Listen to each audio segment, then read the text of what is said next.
السلام عليكم ورحمة الله وبركاته حبايب قلبي طلاب تالتة إعدادي. إن شاء الله هنحل النهاردة نموذج متميز جدا في الهندسة.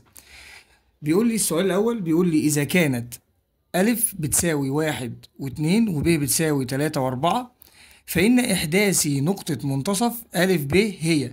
عايز نقطة المنتصف يبقى استخدم قانون المنتصف. طيب قانون المنتصف كان بيساوي إيه؟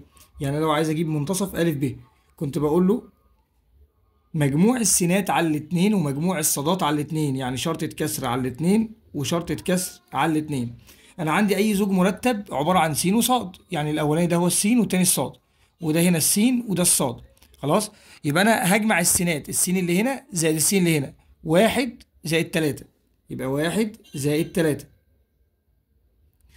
واتنين زائد أربعة، اتنين زائد أربعة، يبقى مجموع السينات على الاتنين مجموع الصادات على الاتنين. ده القانون بتاع المنتصف. تمام، يعني س زائد س على الاتنين وصاد زائد صاد على الاتنين. يلا بينا. تلاتة واحد وتلاتة أربعة، أربعة على الاتنين فيها الاتنين، اتنين وأربعة يبقى ستة، ستة على الاتنين فيها التلاتة. يبقى النقطة اللي في النص اللي بين ألف وبين ب هي النقطة اتنين وإيه؟ اتنين وتلاتة. طيب نخش على السؤال اللي بعد كده. بيقول لي المستقيم الذي يوازي محور السينات ويمر بالنقطة سالب اتنين وتلاتة معادلته هي نقط. طيب عايز معادلة المستقيم. بص يا حبايبي، احنا كان عندنا ملحوظة كده كنا قايلينها في الحصة بتاعت الشرح. لو عايز المعادلة بتاعت المستقيم الذي يوازي محور ويمر بنقطة، يوازي محور ويمر بنقطة، عشان دي بيجي أكمل دايما، يوازي محور ويمر بنقطة. كنت بعمل إيه؟ لو هو بيوازي السينات كنت باخد أنا الصاد، لو هو بيوازي الصادات كنت باخد أنا السين. يعني لو قال لي يوازي محور السينات ويمر بالنقطة دي كنت هاخد مين؟ هقول له صاد تساوي 3، هاخد الصادات، يبقى دي المعادلة بتاعته، صاد بتساوي 3. طالما بيوازي المحور، تمام، بيوازي محور السينات يعني مفيش سينات، يعني هو ما بيقطعش السينات اصلا. بص كده، بص، ادي ده محور السينات وادي محور الصادات.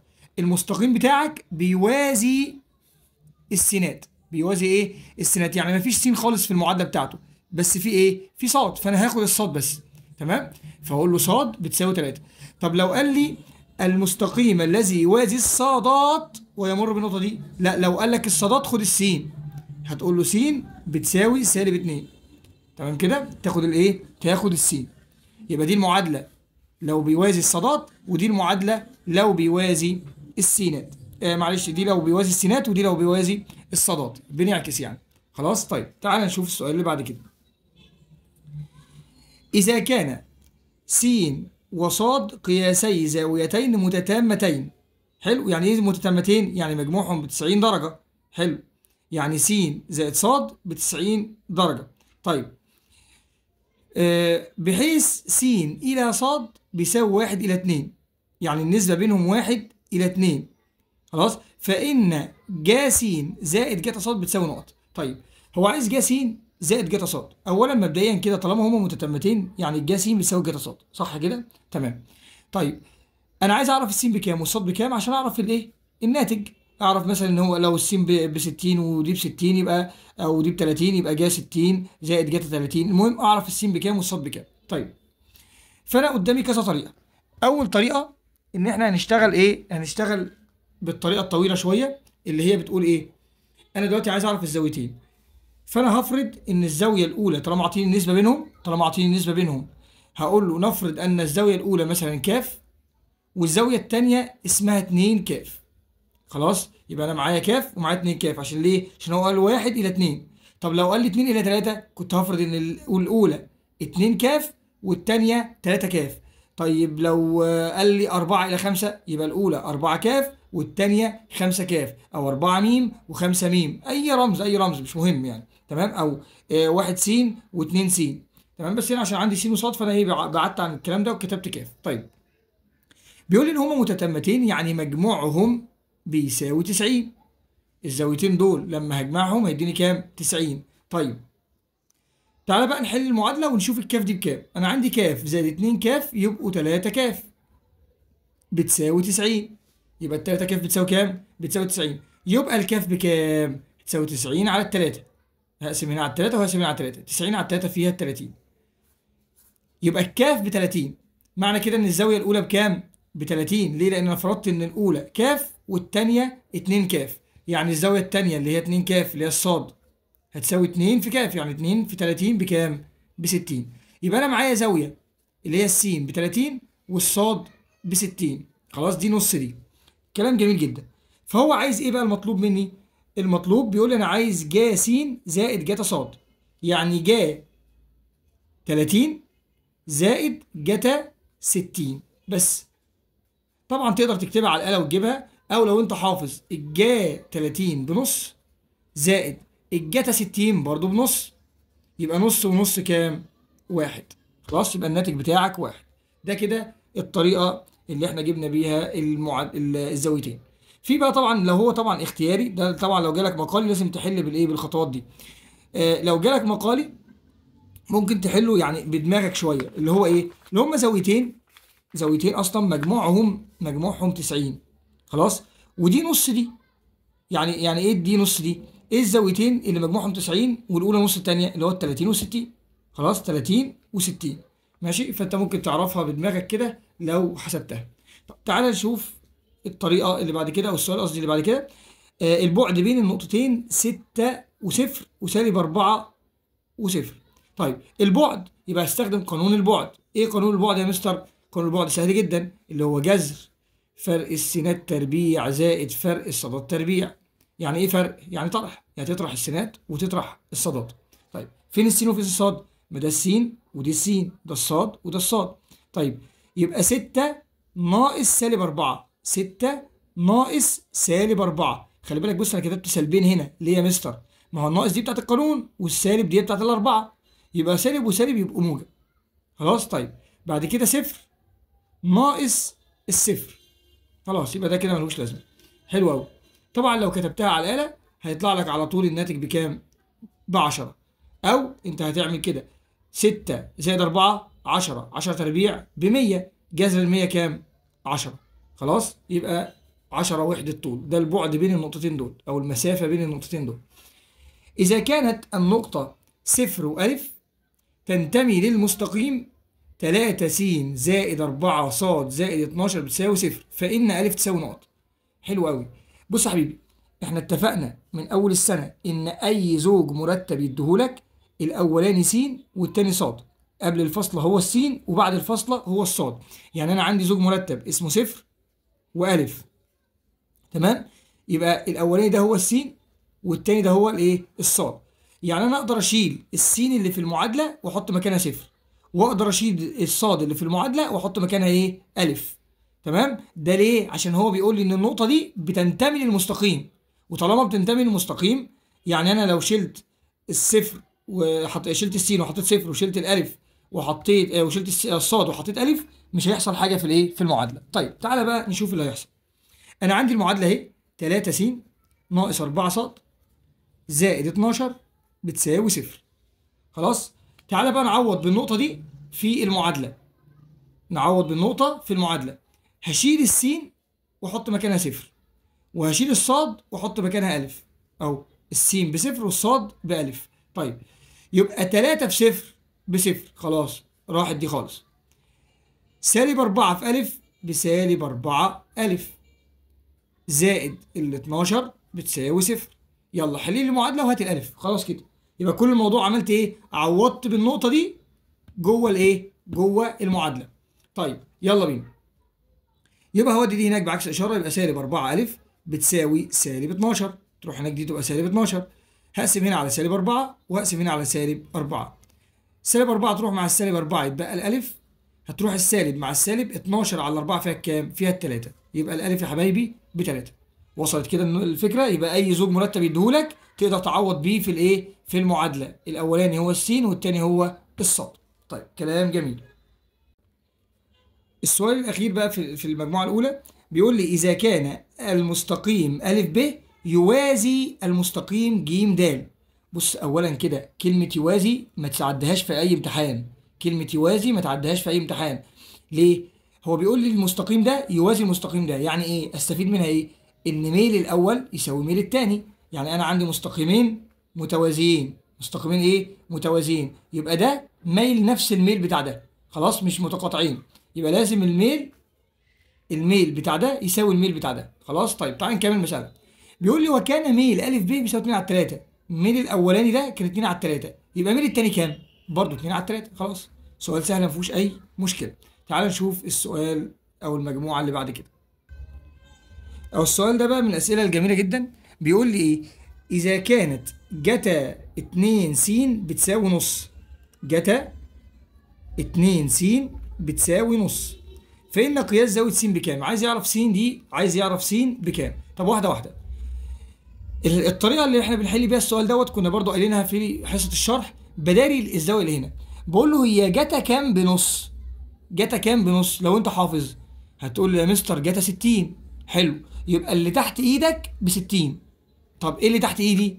2 س يا مستر. يعني 2 س بتساوي 60 بس. يبقى احلها معادله واجيب السين، هقسم هنا على الاثنين وهقسم هنا على الاثنين، يبقى السين بتساوي 60 على 2 فيها الايه؟ فيها ال 30. يبقى السين كده يا حبايبي ب 30. خلاص طيب يا مستر افرض انا مش حافظ ان جتا 60 بنص، اعمل ايه؟ تعملها على الاله، تمسك الاله بتاعتك وتدوس ايه؟ تدوس كوزاين شيفت كوزاين نص، شيفت كوزاين نص. ثواني كده اهو، هتيجي كده انت دلوقتي عايز تعرف الزاويه اللي في النص هنا، عايز تعرف الزاويه دي كلها بكام. بتعمل ايه؟ لو هو عاطيك النسبه بتدوس شيفت، تدوس على زرار الشيفت اللي هو الزرار ده، شيفت. ثواني نعدل ايه، هتدوس شيفت كوزاين وتكتب نص، 1 على 2 يساوي، هيطلع لك ب 60. خلاص يبقى كده عرفنا ان الزاويه اللي هنا دي كده كلها ب 60، يبقى 2 س بتساوي 60، ويبقى السين بكام؟ ب 30. خلاص طبعا انت عندك ده الساين وده الكوزاين وده الايه؟ وده التان، اللي هو الجا والجتا والظا، الجا والجتا والظا. طيب تعال نشوف سؤال كمان. نفس السؤال ده انا عايز برضو يعني اكد لك على السؤال ده. افرض جاب لك كده مثلا جتا مثلا س زائد 20 بتساوي نص برضو. يلا نفس السؤال، عايز اعرف السين بكام. هداري اللي هنا، هداري الزاويه دي، هداري ده خالص. اقول له هي جتا كام بنص؟ جتا 60. خلاص يبقى اللي تحت ايدي ب 60. طيب ايه اللي تحت ايدك؟ س زائد 20. يبقى هقول له س زائد ال 20 بتساوي 60. خلاص فانت تشوف اللي تحت ايدك ده هيساوي كام وتساوي بيه، وتحل معادله بقى بعد كده، تودي دي هناك بعكس اشاره، يبقى السين بتساوي 40 طبعا. خلاص 40 زائد 20 بتساوي 60. خلاص كده يا حبايبي. طيب تعال نخش على السؤال اللي بعده. السؤال رقم 2، ميل المستقيم الذي معادلته 2 س ناقص 3 ص زائد 5 بتساوي 0. عايز الايه؟ عايز الميل. طيب انا الميل طبعا احنا عندنا 4 قوانين للميل مفيش غيرهم في المنهج كله، 4 قوانين. القانون الاولاني لو اعطيني نقطتين، اعطيني زوجين مرتبين، كنت بقول له الميل بيساوي ايه؟ فرق الصادات على فرق السينات. طيب لو اعطيك زاويه هتقول له الميل بيساوي ظا الزاويه. حلو. طب لو اعطيك معادله زي ديت كده وعايز الميل، لو اعطيك معادله وعايز الميل تعمل ايه؟ هتقول له يا اما معامل س على معامل ص، يا اما سالب معامل س على معامل ص. طيب امتى يا مستر بقول معامل س على معامل ص وامتى بقول سالب معامل س على معامل ص؟ واحده واحده. بص انا المعادله طبعا فيها يساوي. خلاص لو الصاد في حته والسين في حته، يعني كل واحد في حاله، خلاص يبقى الميل هنا هيساوي معامل س على معامل ص. ده لو الصاد والسين متفرقين، ده في طرف وده في طرف. طيب لو الصاد والسين في نفس الطرف كده، هنا في نفس الطرف مع بعض، لا هنا بقى يتخانقوا يضربوا بعض، فيبقى سالب معامل س على معامل ص. خلاص يبقى امتى بستخدم معامل س على معامل ص؟ على طول لو الاثنين دول كل واحد في حاله، كل واحد في حته. لكن لو الاثنين في نفس الطرف اقول له سالب معامل س على معامل ايه؟ على معامل ص. كلام جميل جدا. طيب تعالى بقى نشوف السؤال هنا. والله هنا السين والصاد في نفس الطرف، السين والصاد في ايه؟ في نفس الطرف. يبقى اقول له سالب معامل س على معامل صاد. طيب يعني ايه سالب معامل س؟ يعني غير اشاره المعامل بتاع السين. هو المعامل هنا كام؟ 2. يبقى اقول له انا سالب 2 على معامل صاد. معامل صاد بكام؟ لا مش ب3، ما هو عامل صاد بسالب 3. خلاص في سالب اهو، يبقى سالب 3. تمام. هنروح سالب مع السالب يتبقى 2 على الايه؟ على ال3. يبقى الميل بتاعك عباره عن 2 على ال3 اللي هو الاختيار ده. طيب تعال نشوف السؤال اللي بعد كده رقم 3. بيقول لي طول القطعه المستقيمه المرسومه بين النقطتين 0 و0 و5 و12. طيب واحده واحده، بص كده. عايز ايه؟ عايز طول يبقى استخدم قانون البعد. يبقى استخدم قانون الايه؟ قانون البعد. طيب عشان استخدم قانون البعد ادي جذر فرق السينات تربيع زائد فرق الصادات تربيع. طيب يلا. 5 ناقص 0 ب5. 12 ناقص 0 ب12. يبقى 5 تربيع اللي هي ب25 زائد 12 تربيع اللي هي بكام؟ اللي هي ب144. يعني جذر 169 اللي هو بكام؟ ب13. 169 ب13. خلاص. يبقى لو قال لك طول قال لك مسافه تستخدم قانون البعد. اخر سؤال اهو في هنا في الصفحه دي. بيقول لي ظا 45 حافظينها. ظا 45 بواحد. ظا 45 ايه؟ بواحد. ده اسهل حاجه. طب لو انت مش حافظها اهو فين الظا في الاله؟ انت عندك ساين كوساين تان جتا ظا. يبقى دي كده الايه؟ الظا بتاعتك. هتدوس ظا اللي هي تان وتكتب 45 بس كده. يطلع لك بكام؟ بواحد. يبقى ظا 45 بواحد لو انت مش حافظها يعني. السؤال الثالث رقم أ بيقول لي أ ب ج مثلث قائم الزاوية في ب. بص يا حبيبي، لما يديك أي حاجة يقول لك مثلث يقول لك متوازي روح ارسمه عشان تفهم بس. يعني روح ارسم مثلث قائم. تمام. وخليه لي قائم في الزاوية ب زي ما هو قال لك بالظبط. يبقى أ ب ج. حلو كده. طيب بيقول لي فإذا كان 2 أ ب بيساوي جذر 3 أ ج. 2 أ ب بيساوي جذر 3 من أ ج. حلو. عايز ايه؟ عايز النسب المثلثيه لزاويه ج. عايز النسب المثلثيه بتاعه زاويه ج. يعني ايه النسب المثلثيه؟ اللي هو الجا وجتا والظا. يعني عايز جا ج وجتا ج وظا ج. طيب حلو قوي. قدامك طريقتين للحل. بس اول طريقه دلوقتي يعني اول خطوه لازم تعملها قبل الطريقتين ان انت تجيب لي نسبه بين اي ضلعين. يعني هو عطيك دلوقتي عشان تجيب النسب المثلثيه دي لازم تجيب النسبه بين اي ضلعين على الاقل. طب انت معاك ا ب ومعاك ا ج. ا ب والف ج ده المفتاح. طيب هنعمل ايه؟ هنقسم ا ب على ا ج. يعني هقول له ا ب على ا ج. انا بجيب نسبه بين ا ب وبين ا ج. ا ب على ا ج تساوي ايه؟ ما ترجعش ايدك فاضيه. بتساوي جذر 3 على 2. بتساوي جذر 3 على 2. يبقى ا ب على ا ج بتساوي جذر 3 على 2. ما برجعش بايدي فاضيه. ها يعني ما تقوليش ا ب على ا ج بتساوي 2 على جذر 3. يبقى انت كده ما حضرتش جبر خالص، ما حضرتش وحده التناسب خالص، ما عدتش عليك. تمام. دي كده خاصيه ما ترجعش بايدك فاضيه يا جماعه. اللي هو كان بيقول لك مثلا ايه؟ س مثلا 2 س بيساوي 3 ص. ماشي. فانت عايز تجيب س على ص تقول له س على ص بتساوي س على ص، ما ترجعش ايدك فاضيه، بتساوي 3 على 2. خلاص. المهم يبقى ا ب على ا ج بيساوي جذر 3 على 2. يبقى ا ب ممكن احطه هنا بجذر 3 وأ ج احطه بكام؟ ب2. حد هنا تمام؟ تمام قوي يا مستر. طيب هنا بقى قدامك طريقتين للحل. الطريقه الاولى هو عايز دلوقتي الزاويه دي. انت كده لما جبت ا ب على ا ج، ا ب على ا ج بالنسبه للزاويه دي عباره عن ايه؟ جا ولا جتا ولا ظا؟ والله يا مستر ده مقابل على وتر. مقابل على وتر. ايه اللي بقى اللي بيساوي مقابل على وتر؟ الجا. حلو قوي. يعني الجا بتاعت الجيم بتساوي جا 3 على 2. ايوه الجا بتاعت الجيم بتساوي جذر 3 على 2. ده الجا بتاعت الجيم. حلو. يبقى الجيم دي بكام؟ ممكن اجيبها على الآلة اهو. ممكن اكتب كده. دلوقتي هو بيقول لي ان جا جيم بجذر 3 على 2. طب انا عايز اعرف الجيم بكام؟ هدوس شيفت ساين جذر 3 على 2 تساوي 60 درجة. تمام؟ يبقى اذا هقول له بما ان جا جيم بتساوي جذر 3 على 2 اذا قياس زاوية ج هتساوي كام يا مستر؟ هتساوي 60 درجة. حلو قوي.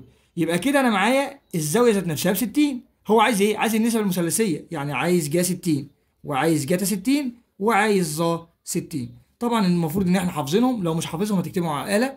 جا 60 بجذر 3 على 2، الجاتا 60 بنص، الظا 60 بجذر ايه؟ 3. خلاص؟ دي كده الطريقه الاولى، ان انا جبت الزاويه، عرفت الزاويه قيمتها بكام وجبت لك الجا والجتا والظا. في طريقه تانية ان انا ممكن ايه؟ ممكن اجيب الضلع الثالث من فيثاغورس.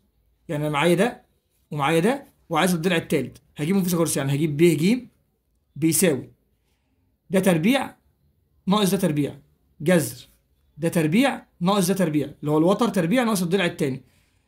2 في 2 ب4 ناقص جذر 3 في جذر 3 ب3، يعني هيساوي جذر الواحد اللي هو بواحد. خلاص؟ يعني ده كده بواحد. عايز بقى تجيب الجا بتاعت الزاويه دي من غير ما تعرفها هي بكام. الجا بتاعتها بتساوي مقابل على وتر. طب الجتا مجاور على وتر. طب الظا مقابل على مجاور، وهيطلعوا لك نفس النتائج بالظبط. اهي الجا مقابل على وتر اللي هو جذر 3 على 2، الجتا بواحد على 2 اللي هي بنص، الظا بجذر 3 على 1 اللي هي بجذر ايه؟ بجذر 3. خلاص؟ يبقى انت قدامك الطريقتين تحل بيهم. تعال نشوف السؤال اللي بعده. السؤال ب لازم يجي طبعا في الامتحان سؤال على معادلة الخط المستقيم. بيقول لك اوجد معادلة الخط المستقيم. انا قلت لك اول ما تسمع معادلة الخط المستقيم في الامتحان بتكتب له ايه؟ اول ما يقول لك معادلة المستقيم تقول له ص بتساوي م س زائد ج. صح ولا ايه؟ اول ما يقول لك معادلة المستقيم تقول له ص بتساوي م س زائد ج. حلو. وتروح بقى تدور لي على الميم وتدور لي على الجيم. طيب ايه الميم وايه الجيم؟ الميم يا مستر اللي هو الميل، وايه الجيم؟ اللي هو الجزء المقطوع. طيب هجيب الميل منين؟ الميل لازم يديك حاجة تجيب منها الميل، يا اما هيديك نقطتين تجيب منهم الميل. لا والله يا مستر ده ما عنديش غير نقطة واحدة. طب خلاص، ممكن يديك زاوية تجيب منها الميل. الميل بيساوي ظا الزاوية. اه والله اعطيني زاوية يا مستر، يصنع زاوية قياسها 45. حلو. ممكن يديك معادلة تجيب منها الميل اللي هو معامل س على معامل ص. لا مش عاطيني معادلة. خلاص يبقى هو عاطيني ايه؟ عاطيني زاوية. حلو. تعال نشوف الزاوية دي بقى بتاعت ايه بالظبط. بيقول لك اوجد معادلة المستقيم الذي يمر بالنقطة دي. ماشي؟ النقطة دي هسيبها دلوقتي، مش هعمل بيها حاجة، هقول لك هنعمل بيها ايه كمان شوية. عموديا على المستقيم الذي يصنع زاوية قياسها 45. يعني هو عطاك الميل بتاع العمودي. الميل بتاع الايه؟ بتاع العمودي. بيقول لك ان المستقيم بتاعك ده عمودي على المستقيم اللي عامل زاويه 45. طب حلو. فانا اول حاجه هجيب ميل العمودي. ميل المستقيم العمودي هيساوي ايه؟ هيساوي ظا الزاويه اللي هو ظا 45. ظا 45 بكام؟ بواحد. ده الميل بتاع العمودي. طب الميل بتاعي هيبقى كام يا مستر؟ شقلب واقلب. هتقول له ميل المطلوب او ميل المستقيم المطلوب هيساوي -1. جبتها ازاي دي يا مستر؟ تعالى يا عم على جنب كده نفتكر. بص يا حبيبي، انا قلت لك لو معاك ميل العمودي 2 على 3 او ميل 2 على 3 وانت عايز تجيب ميل العمودي بتعمل ايه؟ بتشقلب وتقلب. يعني بخليها 3 على 2 وتغير الاشاره تحط سالب. يعني هي ما فيهاش سالب، حطيت سالب. طب لو قال لك -5 على 4 وانت عايز تجيب ميل العمودي تعمل ايه؟ تخليها 4 على 5 وتشيل السالب. يبقى ده الميل. لو ده الميل المستقيم يبقى ده ميل العمودي، ده ميل المستقيم يبقى ده ميل العمودي. طيب انا عندي بقى الميل بتاع المستقيم هنا كام؟ 1. ميل المستقيم العمودي 1. طب انا عايز اجيب بقى الميل المستقيم الواحد ده، يعني 1 على 1، فهشقلب واقلب هخليها 1 على 1 واحط سالب. يعني -1 على 1 اللي هو بكام؟ ب1. خلاص؟ يبقى المستقيم لو ميل العمودي ب1 يبقى ميل العمودي عليه او ميل المطلوب بتاعك ب1. طيب الحمد لله جبنا الميل، هنحطه بقى هنا.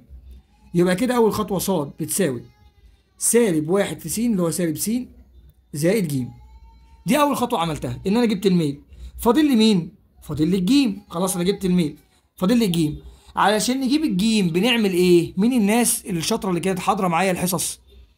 لو عايز الجيم عوض بنقطه مر بيها المستقيم. تاني، لو عايز الجيم عوض بنقطه مر بيها المستقيم. فاكرينها ولا مش فاكرينها؟ طيب فين بقى النقطة اللي هعوض بيها؟ تعالى كده ندور على نقطة مر بيها المستقيم. اهو لازم اديها لك. اوجد معادلة المستقيم الذي يمر بالنقطة دي. ايوه، هي النقطة دي اللي انا عايزها، دي النقطة اللي مر بيها المستقيم. يبقى احنا ناخد النقطة اللي هي 2 وسالب 2 نعوض بيها هنا. هقول له بالتعويض، تمام، بالتعويض بالنقطة كام؟ 2 وسالب 2، 2 وسالب 2. طيب هعوض بيها ازاي بقى يا مستر؟ ما انا قلت لك بقى اي زوج مرتب الاولاني ده هو السين والتاني ده هو الصاد، يبقى انت هتشيل السين وتحط 2 وتشيل الصاد وتحط سالب 2 بس. تمام، يلا بينا. هنشيل الصاد دي ونحط مكانها سالب 2، يبقى سالب 2 تساوي، شيل السين وحط مكانها 2، يبقى سالب في 2 بسالب 2 زائد الجيم. حلو كده. انت عايز تجيب الايه؟ هتجيب الجيم وتحطها بقى في المعادله بتاعتك. خلاص، يبقى احنا قلنا ايه؟ قلنا علشان نجيب الجيم هنعوض بنقطه مر بيها المستقيم. طيب يلا بينا. عايز اجيب الجيم هودي دي هناك بعكس الاشاره، هيبقى عندي دي سالب 2، تمام، ودي هتروح هناك تبقى موجب 2 بتساوي الجيم. خلاص، يبقى الجيم بتساوي كام؟ موجب 2 وسالب 2 بصفر، يبقى الجيم كده حبايبي بتساوي صفر. طيب طالما الجيم بتساوي صفر خلاص، يبقى احطها في الايه؟ في المعادله بتاعتي. هقول له اذا المعادله هي صاد تساوي، طبعا انا جبت الايه؟ الميل اهو، سالب س، سالب س. طب في جيم؟ لا، الجيم بصفر، يبقى خلاص، يبقى المعادله صاد بتساوي سالب س، هي دي المعادله بتاعتك. في اي مشكله كده يا جماعه؟ طيب يلا بينا نكمل. بيقول لي يثبت ان جتا 60 بتساوي جتا تربيع 30 ناقص جا تربيع 30. طبعا السؤال ده برضو من الاسئله المهمه اللي بتيجي في امتحان الهندسه، اللي هو مسائل الاثبات. هيقول لك اثبت ان الطرف الايمن ده يساوي الطرف الايسر. حلو. طيب تعالى اول حاجه هاخد الطرف الايمن، هقول له كده الطرف الايمن يساوي. طب الطرف الايمن اللي هو مين؟ اللي هو جتا 60. جتا 60 بكام يا حبايبي؟ جتا 60 اللي حافظ يقول ايوه بجذر 3 على 2 ولا بنص؟ جتا 60 بكام؟ بنص، هي على الاله على طول. لو انت مش عارف تكتب كوزاين اللي هي جتا 60 يطلع لك كام؟ يطلع لك نص. خلاص؟ طيب يبقى كده الطرف الايمن بنص. تعالى بقى نشوف الطرف الايسر. هقول له الطرف الايسر يساوي، يلا هنعوض بقى في الطرف الايسر اللي هي جتا تربيع 30. طب هي جتا 30 بكام؟ جتا 30 بجذر 3 على 2 بس ايه؟ تربيع، عشان هو بيقول لي جتا تربيع. طيب ناقص جا 30، جا 30 بنص بس ايه؟ تربيع، عشان هو بيقول لي جا تربيع. حلو، يلا تعالى بقى نحل دي كده ونشوف الناتج يطلع بكام. ممكن تعمل دي على الاله لوحدها وتعمل دي على الاله لوحدها، بس مش مستاهله. جذر 3 في جذر 3 ب 3، 2 في 2 ب 4، انا بربع ده وبربع ده. طيب ناقص 1 في 1 بواحد، 2 في 2 ب4. طيب 3 ارباع ناقص ربع يتبقى لك نص. طبعا ممكن تعملها على الاله يطلع لك بنص. حلو كده. طيب طلع الطرف الايمن بنص وطلع الطرف الايسر ايه؟ بنص. هقول له اذا الطرف الايمن يساوي الطرف الايسر، بس مفيش اي مشكله. السؤال بقى رقم ب دوت من اجمل الاسئله واحلى الاسئله واهم الاسئله على درس المنتصف. تمام، ليه؟ لانه جامع الفكرتين. انا عندي اصلا درس المنتصف ده فكرتين. ايه الفكرتين اللي فيه؟ يا اما بيديك نقطه على الطرف ونقطه على الطرف وعايز النقطه اللي في النص، تمام، يا اما بيديك النقطه اللي على الطرف ويديك النقطه اللي في النص وعايز النقطه اللي على الطرف الثاني. تمام كده، يعني بيديك مثلا الالف والب وعايز الجيم، او يديك الالف والجيم وعايز الب مثلا. حلو، فهم دول الفكرتين. فالسؤال ده جامع الفكرتين مع بعض. تعال نشوف السؤال بيتحل ازاي او بيقول ايه. بيقول لي الف ب ج د متوازي اضلاع. قلت لك شرط اول ما يقول لك متوازي اضلاع، يقول لك مثلث، يقول لك جن ازرق، ترسمه. ادي الف ب ج اهو، ادي يا سيدي الف وادي ب وادي ج وادي د، ده متوازي اضلاع. طيب بيقول لي تقاطع قطراه في ه، يعني عنده قطرين تقاطعوا في النقطه ه. ادي القطر الاول وادي القطر الثاني تقاطعوا في النقطه اللي في النص دي اسمها ه. حلو. طيب بيقول لي حيث ألف بتلاتة وسالب واحد، ألف ده بتلاتة وسالب واحد، كلام جميل.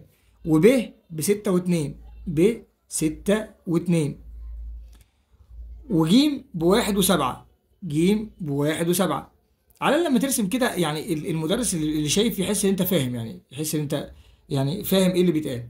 طيب الدال معرفهاش يا مستر، خلاص هسميها س وصاد، معرفهاش. حلو. بيقول لي ايه بقى؟ بيقول لي اوجد احداثي كل من ه ودال. عايز النقطة بتاعت ه والنقطة بتاعت دال. طيب واحدة واحدة. أنا مبدئيا كده نرجع بقى للسؤال، خلاص أنا مش عايز حاجة من إيه؟ من السؤال دلوقتي. أنا هنا قال لي ده متوازي، صح؟ طيب متوازي، إيه بقى أهم خاصية في المتوازي؟ إن القطران ينصف كل منهما الآخر. القطران ينصف كل منهما الآخر. طيب فمبدئيا كده لما يقول لك قطرين تعرف أنت تستخدم قانون منتصف. ليه؟ لان انا دلوقتي عندي القطران ينصف كل من اخر، يعني ه ديت في النص، يعني القطر ده مقسوم نصين والقطر ده مقسوم نصين، وه هي اللي في النص، يعني ه ديت في نص الف ج وفي نص ب د. حلو. يعني انا لو عايز اجيب ه هجيب ايه؟ هجيب منتصف الف ج او هجيب منتصف ب د. طيب مين اللي كامل عندي؟ هل الف وج ولا ب ود؟ لا يا مستر، الف وج اللي عندك اهو، عندك دي كامله ودي كامله، لكن ب موجوده لكن س د مش موجوده. خلاص يبقى انا عشان اجيب ه هستخدم مين؟ الف ج. فهقول له بما ان، بص بقى الخطوات اللي بتحل بيها صح، تقول له بما ان الف ب ج د متوازي اضلاع. هتقول له والله عشان ده متوازي اضلاع، اذا ه هتكون منتصف الف ج. يبقى هي دي منتصف الف ايه؟ الف ج. ومنتصف كمان مين؟ ومنتصف ب د. يعني ه في منتصف الف ج وفي منتصف ب د. حلو قوي.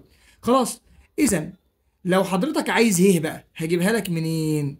تعال نستخدم قانون المنتصف. شرطة كسر على الاتنين، شرطة كسر على الاتنين. يلا انا هجيب منتصف الف ايه؟ الف ج. 3 زائد 3 زائد 1 بكام؟ 3 زائد 1 ب4. هجمع ده زائد ده على الاتنين، والصاد زائد الصاد على الاتنين، سالب 1 و7 يبقوا 6، اللي هي 7 ناقص 1 يعني. خلاص طيب يبقى كده 4 على الاتنين فيها الاتنين، و6 على الاتنين فيها الايه؟ فيها التلاتة. يبقى النقطة بتاعت ه اللي هي بين ألف وجيم هي 2 و3. يبقى كده دي 2 و3، دي نقطة ه. في أي مشكلة حد هنا؟ قلت له والله عشان ده متوازي يبقى هي ديت لازم تكون في النص. في نص مين؟ في نص ألف ج. خلاص يبقى أنا هجيب منتصف ألف ج، جبت اله. حلو. تعالى بقى عايز المطلوب التاني، عايز نقطة د. طيب نقطة د ديت أجيبها منين؟ دي موجودة في القطر ب د أهو، موجودة في القطر ب د. حلو. فأنا معايا أوله ومعايا نصه بس معيش آخره. طب أعمل إيه؟ بص نقطة د ليها طريقتين للحل. خلاص أنا كنت قايل الطريقتين برضو في حصة الشرح، هقول لك الطريقة الأولى وهقول لك الطريقة التانية. الطريقة الأولى وهي دي المفروض نحل بيها أصلا. أنا دلوقتي معايا ب ومعايا د ه ومعيش د. طيب هو أنا كنت بجيب ه منين؟ كنت بجيب ه منين؟ كنت بقول ده زائد ده على الاتنين وده زائد ده على الاتنين، صح ولا ايه؟ كنت بجمع السين دي زائد السين دي على الاتنين يديني السين اللي في النص، واجمع الصاد دي زائد الصاد دي على الاتنين يديني الصاد اللي في النص، صح كده؟ طيب فانا هنا هقول له بما ان ه منتصف ب د، طالما ه في منتصف ب د اذا ينفع استخدم بقى قانون المنتصف اللي هو ايه بقى؟ اللي هو السين زائد الستة على الاتنين، س زائد 6 على الاتنين هتساوي السين اللي في النص. السين دي زائد السين دي على الاتنين يديك السين اللي في النص اللي هي ب2، والصاد دي زائد الصاد دي اللي هي ب2 على الاتنين تديك كام؟ تديك التلاتة. تاني بص انا دلوقتي نفترض ان هي مش موجوده، هي مش موجوده، عايز اجيب انا النقطه اللي في النص، كنت بعمل ايه؟ بجمع س زائد س على الاتنين واجمع الصاد زائد الصاد على الاتنين. خلاص فانا ده اللي عملته، جمعت السين زائد السين على الاتنين هتساوي السين اللي في النص، الصاد زائد الصاد على الاتنين تديك الصاد اللي في النص، واحلها بقى معادله. يلا عشان نجيب قيمه السين ونجيب قيمه الصاد. نحل ازاي؟ هضرب وسطين وطرفين، هقول له س زائد 6 بتساوي 2 في 2، بلطش دول كده في بعض ب4. يبقى السين بكام؟ اهو دي بعكس اشاره، يبقى السين بتساوي 4 ناقص 6 يبقى الس بتساوي -2. خلاص يبقى كده الس. طب تعالى الصاد، يبقى ص زائد 2 بتساوي، اضرب دول في بعض، 2 في 3 ب6، يبقى الصاد بتساوي هتروح دي هناك بعكس اشاره، يبقى الصاد بتساوي 4. كلام جميل. يبقى الس -2 والصاد ب4، يبقى نقطة د بكام؟ نقطة د كده بكام؟ -2 و4. خلاص هتقول له إذا نقطة د تساوي -2 و4. خلاص طيب دي الطريقة الأولانية اللي أنت تجيب بيها لما يديك يعني إيه؟ لما يديك الأول والمنتصف وعايز النقطة اللي في الآخر. خلاص بتاخد كده تجمع السين زائد السين على الاثنين وتساويها بالسين اللي في النص، الصاد زائد الصاد على الاثنين وتساويها بالصاد اللي في النص. طيب ايه الطريقه الثانيه يا مستر؟ الطريقه الثانيه دي كده طريقه يعني انت ممكن تتاكد بيها، يعني ممكن بس تستخدمها في التاكيد، اللي هو ايه؟ لو انت عايز احداث النقطه الرابعه، احداث النقطه الرابعه، يعني هو بيديك 3 نقط وعايز النقطه الرابعه، فكنت بعمل ايه؟ انا عندي ديت كده اللي هي الدال، شايفين الف وجيم؟ الف وجيم هما اللي كاملين صح؟ فانا هجمع الف وجيم واطرح منهم الب، يعني هطرح منهم اللي في وش الدال، هجمع ده زائد ده واطرح منهم اللي في وشها، هجمع الاثنين اللي في وش بعض واطرح منهم اللي في وش الدال. خلاص يعني ايه يا مستر؟ يعني هجمع النقطة ألف زائد النقطة ج واطرح النقطة ب، اللي هو ايه؟ اللي هو هجمع يعني مثلا عايز السين بقى، السين اللي في النقطة دي، السين اللي هنا، هجمع السين دي زائد السين دي واطرح منهم السين دي، يعني 3 زائد 1 بكام؟ ب4، 4 ناقص 6 يديك -2. كده جبت السين. طب تعالى نجيب الصاد، هجمع دي زائد دي واطرح منهم دي، طيب يبقى -1 و7 يبقوا 6، 6 ناقص 2 4، يبقى النقطة -2 و4 اهي طلعت في خطوة واحدة. خلاص ده لو انت عايز ايه تتأكد يعني من الموضوع. يبقى لو عايز نقطة د هجمع ده زائد ده ناقص ده. ماشي؟ تعال نشوف السؤال اللي بعد كده. بس قبل ما نخش على السؤال بص كان في مطلوب تاني بيقول لك اوجد طول د ه. فين د ه؟ اللي هو من هنا لحد هنا، عايز طول ده. طب اجيب طول ده منين؟ من قانون البعد. انت مش معاك النقطتين؟ معاك النقطة ه ومعاك النقطة د دلوقتي؟ ايوه هات البعد. هتقول له د ه يساوي جذر فرق السينات تربيع زائد فرق الصادات تربيع. يلا هتطرح السينات وتطرح الصادات. 2 ناقص -2، 2 ناقص -2 يعني موجب 2، دي 2 ناقص -2. بعد كده 3 ناقص 4، 3 ناقص 4 يبقى فرق السينات تربيع زائد فرق الصاد تربيع. طبعا هتعملها على الآلة أو ممكن تحسبها كده، 4 تربيع ب16 زائد 1 دول كام؟ 3 ناقص 4 -1 تربيع ب1 يعني هيساوي جذر ايه؟ 17 تقريبا. خلاص كده يا حبايبي تعالى نكمل. آخر سؤالين معايا بقى. السؤال الخامس بيقول لي اثبت أن ظ 60 بتساوي 2 ظ 30 على 1 ناقص ظ تربيع 30. سؤال جميل قوي، سؤال جميل جدا. بص كده يا حبايبي، أولا عشان أثبت هجيب الطرف الأيمن لوحده والطرف الأيسر لوحده. تعال نجيب الطرف الأيمن. هقول له الطرف الأيمن يساوي ظ 60. ظ 60 بكام يا حبايبي؟ بجذر 3. خلاص حلو، الطرف الأيمن مفيهوش مشكلة. تعالى بقى نشوف الكعبلة في الطرف الأيسر ده. الطرف الأيسر بيقول لي 2 في ظ 30، ظ 30 ب1 على جذر 3. طيب على، افتح قوس، 1 نزل 1 ناقص ظ تربيع 30. طب هي الظ 30 بكام؟ ب1 على جذر 3 صح؟ بس تربيع.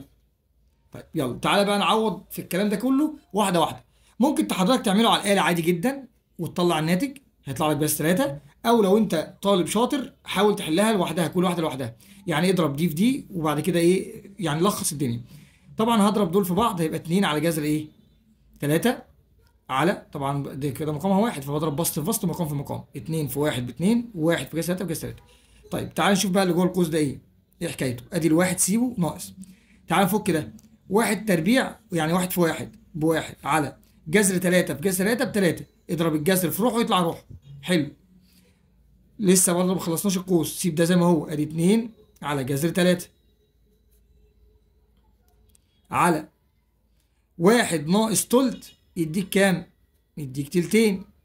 خلاص 1 ناقص تلت يديك تلتين. طبعا ممكن تعملها على الآلة عادي، بس بقى عندي كده كسر على كسر، هعمل ايه؟ ثبت اضرب شقلب. ثبت اضرب شقلب. كنا الاول ماليش دعوه بيه، والعلى خليها فيه، وشقلب اللي بعديه. الكلام ده كله كلام ايه يعني، حاجات قديمه يعني. انت تقدر تعمله على الاله برضو، تعمل خط لو وصلت لحد هنا شكرا يعني، شكرا ليك، وهيطلع لك جذر 3. بس احنا برضو ايه هنحل. يلا هتروح ده مع ده، هيتبقى لك جذر 3 هيتبقى لك 3 فوق وجذر 3 تحت. طيب 3 على جذر 3 بجذر ايه؟ بجذر 3. اذا الطرف الايمن يساوي الطرف الايسر. طبعا انت ممكن في اي خطوه من دول، اهم خطوه فيهم هي خطوه الايه؟ خطوه التعويض، دي اهم خطوه. اللي بعد كده تقدر تقف لحد هنا وتعمل بالآلة، تقدر تقف لحد هنا وتعمل بالآلة، تقدر تقف هنا لحد هنا وتعمل عادي يعني براحتك. ولكن اهم خطوه انك تعوض صح. لو ما عوضتش صح الناتج مش هيطلع لك جذر 3 اصلا. صح ولا ايه؟ طيب فانت لازم تعرف الزات 60 بكام والزات 30 بكام والكلام ده كله. لو انت مش عارف، الآلة بتاعتك اهي، تكتب ظا، تمام يعني مثلا اهي ظا 30، تكتب ظا 30 هيطلع لك بكام؟ معلش دي ساين. تان 30 هيطلع لك بجذر 3 على 3. جذر 3 على 3 هي ايه؟ هي 1 على جذر 3. خلاص. طيب تعال نشوف السؤال اللي بعده، اخر سؤال. السؤال بقى الاخير ده سؤال فكرته حلوه خالص يعني، فكره بسيطه لو عرفتها خلاص الموضوع بعد كده لو جالك في اي امتحان هتعرف تحله، بس المهم تكون عارف المعلومه. بص كده بيقول لي ايه؟ بيقول لي اوجد الميل والجزء المقطوع من محور الصادات للمستقيم الذي معادلته ديت. عطاك معادله مستقيم ومكعبله كده فيها كسور، فيها س على الاتنين زائد ص على التلاته بتساوي 1. واحده واحده تعالى كده نمشي مع بعض في السؤال ده. يعني هو الميل اصلا،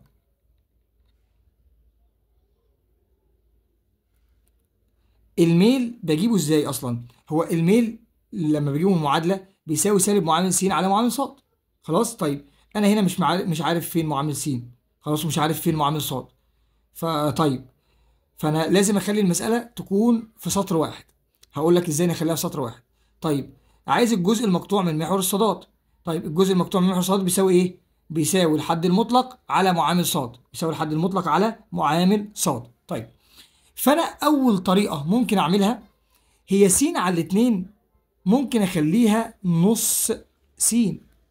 يعني ما هي هنا الس كده جنبها واحد، فانا ممكن اخليها 1 على الاتنين في س، ممكن اخليها كده زائد ص على التلاتة، ممكن اخليها تلت ص بتساوي 1. حلو كده، خليتها كلها في سطر واحد اهو. فانا لو عايز الميل هقول له بيساوي ايه؟ سالب معامل س على معامل ص، يعني سالب نص على تلت. وتقدر تعملها على الآلة اهو، تكتب كده سالب نص على تلت يساوي سالب 3 على 2 اهو. الميل بتاعك بيساوي سالب 3 على 2. فيها اي مشكلة؟ خلاص يبقى كده ده الميل. طب عايز الجزء المقطوع من محور الصادات. الجزء المقطوع بيساوي ايه؟ الجزء المقطوع بيساوي معامل الحد المطلق على معامل ص. برضو انا بقسم على معامل ص، يعني اقسم ده على ده يديني الميل، اقسم ده على ده يديك الايه؟ الجزء المقطوع. يعني هيساوي اهو الجزء المقطوع او طول الجزء المقطوع بيساوي القيمة المطلقة لده على ده اللي هو 1 على تلت. 1 على ايه؟ على تلت. برضه هتعملها على الآلة اهو 1. طبعا انا اعرف اعملها بس انا بقول لك عشان 1 على تلت يساوي كام؟ يساوي 3. يبقى طول الجزء المقطوع يساوي ايه؟ معلش هي عشان ما كانتش باينه يا جماعه، القيمه المطلقه للحد المطلق على معامل ص، تمام؟ هيساوي 3. طيب ليه يا مستر حطيت القيمه المطلقه؟ اصل هو عايز طول الجزء المقطوع. بص بيقول لك ايه؟ اوجد، فين راح؟ اوجد الميل والجزء المقطوع. هو عايز طول الجزء المقطوع، فطول الجزء المقطوع الطول ايه؟ بيبقى بالموجب دايما، ما ينفعش يبقى بالسالب. خلاص. بس كده يا سيدي، كده احنا حلينا ايه؟ السؤال ده. طبعا في طريقه تانية لحل السؤال دوت، اللي هو بطريقه ايه؟ المقام اللي عايز تلغيه اضرب فيه. المقام اللي عايز تلغيه اضرب فيه. هقولها لك برضو بالمره كده للناس اللي بتحب يعني تبقى عارفه شويه معلومات تانية. انا دلوقتي عايز الغي الاثنين ديت، انا عايز اخلي كله سطر واحد، فانا عايز الغي الاثنين، تمام؟ فهضرب المساله كلها في 2. طب عايز الغي المقام اللي فيه 3، يبقى هضرب المساله كلها في 3. زي ايه يعني؟ يعني بص، فاكر انت لما كان يديني مثلا 2 على 3 وانت ضربت في 3، ايه اللي بيحصل؟ بتروح التلاتة اللي فوق مع التلاتة اللي تحت يتبقى لك الاتنين، يبقى ده كده خلصت من المقام. طب لو 5 على الأربعة وأنت ضربت في 4، اللي يحصل؟ تروح الأربعة اللي فوق مع الأربعة تحت يتبقى لك الخمسة. نفس الكلام كده. طيب فأنا عندي هنا 2 وعندي هنا 3. طب أضرب المسألة في 2 ولا أضرب المسألة في 3؟ ممكن تضربها مرة في 2 ومرة في 3، أو تضربها في رقم ميكس بينهم هما الاثنين، اللي هو مين؟ اللي هو الستة. تضربها في رقم يعني بيقبل الاسم على الاثنين وبيقبل الاسم على الثلاثة، تضرب هنا في 6 وهنا في 6 وهنا كمان في 6، تضرب المسألة كلها في 6. فيحصل إيه؟ 6 على 2 فيها التلاتة وتنزل السين، زائد 6 على التلاتة فيها الاتنين وتنزل الصاد، تساوي 6 في 1 ب6. بس بقت المعادلة كلها دلوقتي كده في سطر واحد. لو عايز الميل، سالب معامل س على معامل ص، اللي هو سالب 3 على 2 اهو، من غير اي وجع دماغ، سالب 3 على الاتنين. طيب وايه كمان؟ لو عايز بقى الجزء المقطوع اللي هو الحد المطلق على معامل ص، اللي هو 6 على 2 فيها التلاتة، من غير بقى كسور ولا من غير حاجه. خلاص، فقدامك الطريقه دي تحل بيها، واللي قدامك الطريقه دي تحل بيها، وان شاء الله اشوفكم في امتحان تاني للهندسه. سلام.